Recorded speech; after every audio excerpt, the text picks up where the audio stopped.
რა გამოვწერე ჩინეთიდან 250 ლარად. დავხსნი ახლა სულ ყველაფერს. ეს რა არის? ზედა. ურავაზია. და ბამბული ნაჭერია. თან ძალიან კარგი ხარისხია. აქვე დავდებ ნივთების ფოტოებს. ეს პარკები ნერვებს მისმის. ნერვებს არ უფრო ხელს. ელისი გადმოტრიალებული უფრო უხდება. ძალიან გრძელია. აქ რაც მინდა ჯიბე.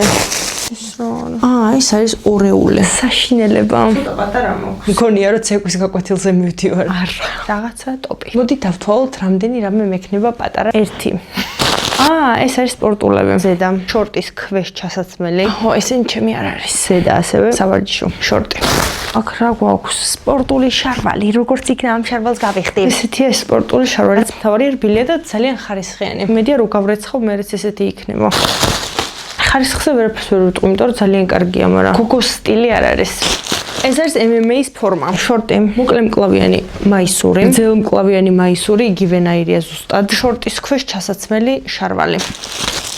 10 ლარიანი ფეხსაცმელი. ძალიან ფაფუკია, რბილი.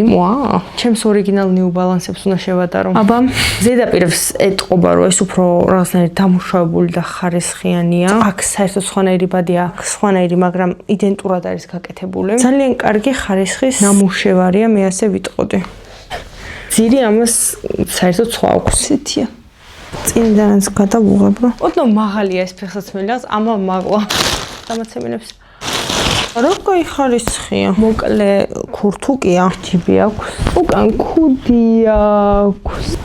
მოჭერილი უფრო ლამაზია მე მგონი. ზედა, ქვედა. მე საყვარელია. ბამბას გავს ხოთა შორის. ეს ვიყიდე ჩემი ძაღლისთვის. ვაიმე ეს რა არის? მანქანის საბარგულში გადასაფენია. მანქანას აღარ დასვრის ძაღლი. წინდები. ეს არის ყველაზე ლამაზი. ისევ წინდა? კი, ძალიან კარგი ხარისხის წინდა. ელასტიკი. ესენი მეზისხება. ხო შეიძლება რომ დაეხატათ მომწონს, მაგრამ იმედია პრაქტიკული იქნება. გულებიანი კოლგოტი, MMA-ის კაპი, ბილებს ჩასადები. კაივიონ გიოან. კელვინ კლეინი. წითელი სანთელია. მეგონება აქ არ იყიდებოდეს ეგეთები, თვის გამოვწერე, არ ვიცი. რა კაი სუნი აქვს? საზამთრო სუნი აქვს.